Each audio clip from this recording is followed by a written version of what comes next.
A paz do Senhor, amados em Cristo Jesus, sejam todos muito bem-vindos a mais uma edição do programa Impacto da Palavra. Eu sou Nuno Cadete e pretendo levar para si uma palavra de exortação, uma palavra de edificação. Hoje, o nosso tema é Igreja. Queremos falar desse tema simples, queremos falar da instituição divina na Terra, a Igreja. O que é a Igreja? A palavra Igreja vem da palavra grega e que quer dizer chamados para fora ou congregação dos santos, eclésia. Portanto, podemos tomar uma outra definição, um tanto quanto mais bíblica, que a Igreja é o corpo sobre o qual Cristo é a cabeça e nós somos os membros. Mas agora, um elemento fundamental e predominante nas duas definições aqui apresentadas é o facto de que a Igreja pressupõe grupos, pressupõe agrupamento, pressupõe congregação. Pois é, amado, não há igreja sem união de pessoas, não há igreja sem junção de pessoas.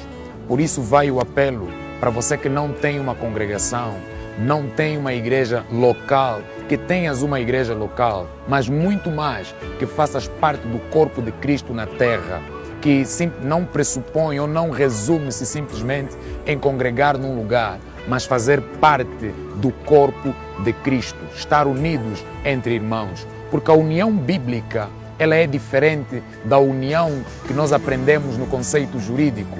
A união bíblica não é duas pessoas que estão no mesmo lugar e estão unidas, não. A união no sentido bíblico é duas pessoas que se tornam uma só. Por esta razão, o espírito de união que existe dentro da igreja é de pessoas que transcenderam os limites e espiritualmente estão conectados como uma só pessoa. Por essa razão, na congregação, a necessidade do teu irmão é a tua necessidade. A necessidade do outro é a nossa necessidade, porque nós somos membros de um mesmo corpo, que é o corpo de Cristo. Porque se nós pegarmos o corpo físico para exemplificar a igreja, nós vamos perceber que os membros cooperam mutuamente para a ajuda um do outro. E assim também deve ser em Cristo. Mas nas Escrituras Sagradas existe um elemento, uma questão que me chama muita atenção, que é o facto de que antes da igreja começar, porque a igreja antes de ser física, ela vem da mente de Deus. Porque a igreja vem da mente de Deus, é fundada por Jesus através de 12 colunas denominados apóstolos e é confirmada pelo Espírito Santo em Atos capítulo de número 2. Perceba que antes da igreja ser confirmada, antes de Jesus fundar a igreja através dos seus apóstolos, havia um povo com o qual Deus estabelecera comunhão e este era o povo de Israel. Mas Israel não era simplesmente um povo que Deus queria estabelecer comunhão. Era uma forma de Deus refletir nos tempos passados o que Ele havia de fazer mais tarde, que neste caso é inaugurar a sua igreja. Mas isto mostra que Israel era só uma sombra da igreja.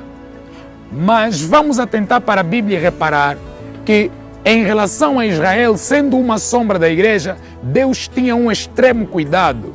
Deus fazia com que tivessem carne no deserto. Deus os protegia para que a roupa não envelhecesse.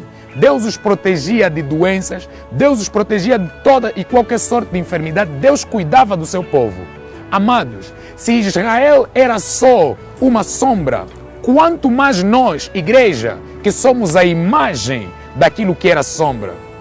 Daí a necessidade de, como igreja, entendermos que podemos clamar a Deus e Deus há de nos responder. Podemos pedir a Deus e Deus há de nos responder. A igreja é a instituição de Deus na terra. É o meio através do qual Deus é refletido na terra.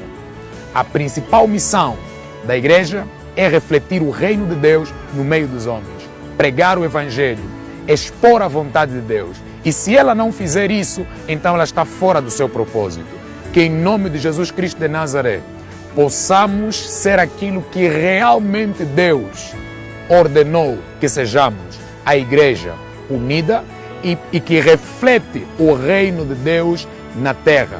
Você que não tem uma congregação, tenha uma congregação. porque lá somos todos ovelhas de um mesmo pasto, estamos num rebanho. Quando um estiver fraco, ajuda o outro e mutuamente nos ajudamos. Que Deus em Cristo lhe abençoe poderosamente, em nome de Jesus. Amém.